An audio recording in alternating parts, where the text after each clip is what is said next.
standing at the edge of a cliff in the dark. Not terror, the specific feeling of something vast and patient waiting below. My name is Navigator Tessavin Orith. House Orith, 3rd lineage, Warp designation Cobalt 7. I have been threading ships through the Immaterium for 22 years. I have survived 11 warp storms, 4 navigator deaths in my immediate network, and 1 full Geller field failure that I will not describe in detail except to say that I am the only reason anyone survived it. I tell you my record not for pride. The novice Nobilite does not value pride in the way baseline humans do, but because I need you to understand the weight of what I am about to confess. 22 years, 11 storms, a perfect record of bringing ships through darkness and out the other side. And then the Meridian's Oath. And then the decision I made in the chamber that no other navigator in the recorded history of my house has ever made. I steered toward the abyss, deliberately, with full knowledge of what it was. With my third eye open and the void pouring into me like cold water into a drowning lung, I turned the helm and I pointed the ship at the darkest thing I had ever seen in 22 years of threading the dark. The crew was already dead. I know how that sounds. I know what the tribunal is thinking. But here is what you need to understand before you judge my actions. What the crew was, in that moment, was not the question. The question was what they could still become. And the answer to that question required me to go somewhere no navigator goes and comes back from the same.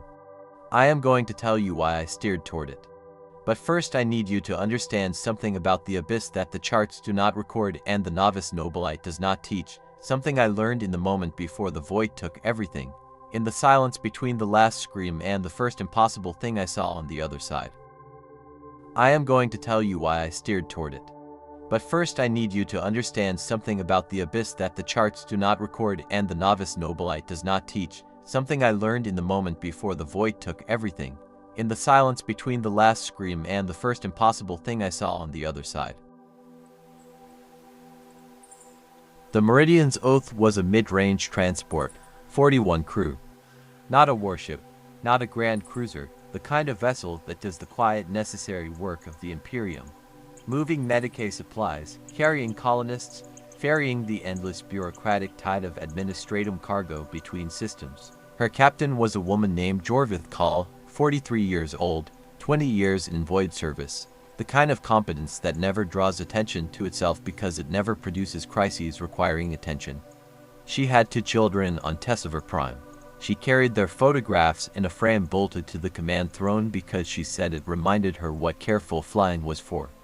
Her first mate had been with her for 11 years. He completed her sentences and she tolerated it because his completions were always correct. The engineering crew sang while they worked old Terran songs that had mutated through 400 years of void transmission into something that barely resembled the originals but retained the emotional shape of them. The Medicae, a young man named Presson who had never left the ship's medical bay in 18 months of transit, was teaching himself to paint in his off hours, small canvases, scenes from worlds he had never visited but planned to, someday. I knew all of them. A navigator who does not know her crew is a navigator who will eventually kill them through ignorance of what they need to survive the dark. I knew Jorvith Call's children's names. I knew the engineering songs. I had seen Presson's paintings, 41 people. And then the warp breach hit and the Geller field dropped and I felt them go, not metaphorically, not as data, but as the specific absence that a navigator feels when the minds around her simply stop. 41 lights going out in 4 seconds. And then, and this is the thing that changed everything, I felt one of them come back. 41 crew, 41 people who had trusted the Meridian's Oath to carry them home. And then the warp breach hit and the Geller field dropped and I felt them go, not metaphorically, not as data, but as the specific absence that a navigator feels when the minds around her simply stop being present in the immaterial. 41 lights going out in 4 seconds. And then, and this is the thing that changed everything, I felt one of them come back. A navigator's third eye sees the immaterium as light sees a prism, broken into components that baseline vision cannot separate. What most crew experience as the formless nightmare of warp transit, a navigator perceives as structure, currents, eddies, the specific shapes that chaos takes when it has been in one place long enough to develop pattern. I had seen terrible things in 22 years. The ruinous powers leave marks on the warp the way storms leave marks on a seafloor, long after the storm, the shape of it remains. I was not unprepared for what the abyss looked like. I was unprepared for what it felt like. It felt like standing in a room that was perfectly silent after 41 people had been speaking. That specific, shaped silence that only exists because of what it used to contain. The abyss was not empty. That is what the charts do not record and the novice Nobilite does not teach. The abyss is not a void in the sense of absence. It is a void in the sense of a container that has been emptied so many times, by so many things, that the emptying has become its nature. And things accumulate in it, not chaos, something older than chaos, something that predates the ruinous powers, the way bedrock predates the river that cuts through it. I will not describe its form. I do not have the language. What I can tell you is what I felt when it became aware of me, the specific sensation of being seen by something that has been in the dark so long that seeing has become a form of hunger. Not aggressive hunger, patient hunger, the kind that has learned to wait because it knows everything comes to it eventually. And in the moment it saw me, in the moment its attention arrived like a cold hand on the back of my neck, I felt something I had not felt since the Geller field drop. I felt the 41, faint, distant, but present, and the thing in the dark felt me feel them. And it offered me something. It did not speak in words. What it communicated arrived directly as understanding, not as language but as knowing. And what it told me was this: they are here, all 41, not gone, translated. And if you come deep enough, if you trust the dark far enough, you can bring them back. I want you to feel, for one moment, what that offer does to a person who just watched 41 lights go out. I want you to feel that before you judge what I did next. It did not speak in words. It did not speak in any medium I have a name for. What it communicated arrived directly as understanding, the way a navigator receives the Astronomicon, not as language but as knowing. And what it told me was this: they are here, all 41. Not gone, translated, and if you come deep enough, if you trust the dark far enough, you can bring them back. I want you to feel, for one moment, what that offer does to a person who just watched 41 lights go out. I want you to feel that before you judge what I did next.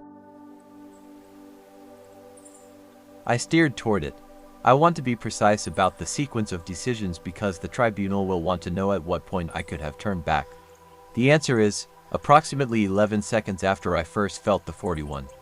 After that, there was no turning back, not because the abyss prevented me, but because I had already made the choice, and a navigator who second guesses a choice in the immaterium dies. So I steered. I pushed the Meridian's oath deeper into a region of the warp that no chart I have ever read has named, that no navigator in my house's 300-year history has recorded visiting. I pushed my third eye wider than I had opened it in 22 years. I let the dark pour in. Every step deeper costs something. I am precise about this too because I want the record to contain the operational reality of what I am describing, not just the emotional shape of it. The deeper a navigator goes, the more the immaterium presses against the boundary between navigator cognition and warp substance. I could feel myself becoming permeable. Parts of my perception that are normally sealed, the membranes the novice Nobilite conditioning installs over the worst of what the third eye can see, were dissolving under the pressure. I let them dissolve.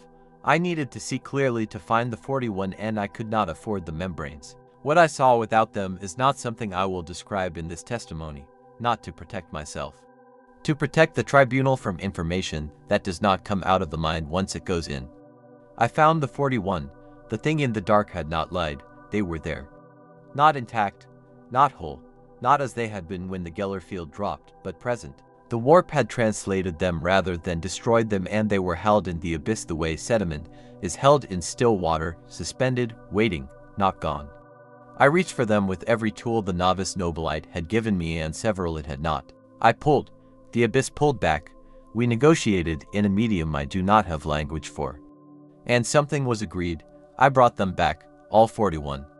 Jorvith Kahl and her photographs and the engineering songs and Preston's unfinished canvases, all of them, breathing, confused, terrified, alive. And what I left in the abyss in exchange is the reason I am giving this testimony.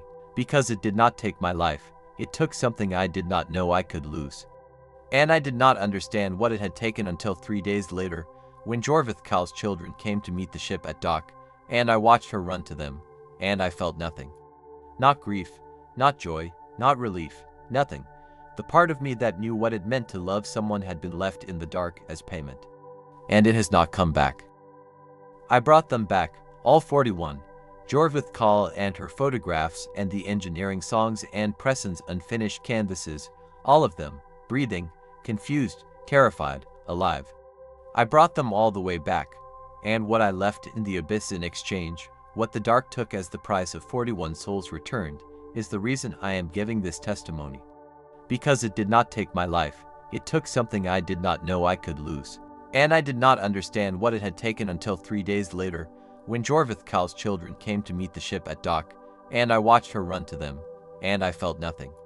Not grief, not joy, not relief, nothing. The part of me that knew what it meant to love someone had been left in the dark as payment. And it has not come back. I still navigate. I want the tribunal to understand that clearly, the loss of emotional capacity has not impaired my operational function. In some respects it has improved it. A navigator who cannot feel fear cannot be paralyzed by it. I thread ships through darkness with the same precision I always had and none of the weight I used to carry into the dark with me. The Novice Nobelites Medical Division has examined me extensively. Their conclusion, recorded in my file, is that I have experienced a partial psychic severance, that a component of my immaterial architecture associated with affective processing has been, in their clinical language, excised. They do not know how. They do not know by what. I have not told them. I have not told anyone, until this testimony, what the abyss took and what it gave in exchange. What it gave is this: I still navigate. 41 people went home. Jorvith Kahl's children have a mother. The engineering crew sings on other ships now, I have checked. Preston finished his paintings.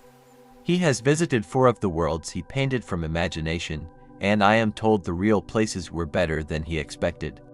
I cannot feel what any of that means, but I know what it means. I know it in the way a navigator knows the Astronomicon, not as warmth, not as comfort, but as light. A fixed point, something to steer by. Someone asked me recently whether I regret it. Whether, knowing what the price would be, I would make the same choice. I thought about it for a long time, longer than I would have before the abyss, when I could feel the weight of the question from the inside. And my answer, arrived at purely by analysis, without the emotional infrastructure that used to make such answers feel true, is this: the abyss took the part of me that could love 41 people, but it could not take the fact that I did. That is already in the past, already permanent, already beyond what any dark can reach. I cannot feel it anymore, but it is there. And wherever the Meridian's oath sails, wherever Jorvith Kahl threads a new course through new stars with her children's photographs on the command throne, that permanence is sailing with her.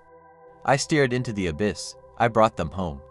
The dark got something, but it did not get that. The abyss got something, but it did not get what she did. And in the 41st millennium, that permanence is rarer than any miracle the ecclesiarchy has ever recorded. If this story found something in you that you do not have a word for, subscribe. Because next week, another confession, another thing the dark could not take. And in the comments below, tell me, does a good act still count when the person who did it can no longer feel that it was good? I have been asking that question since I wrote this story. I still don't have an answer. Give me yours.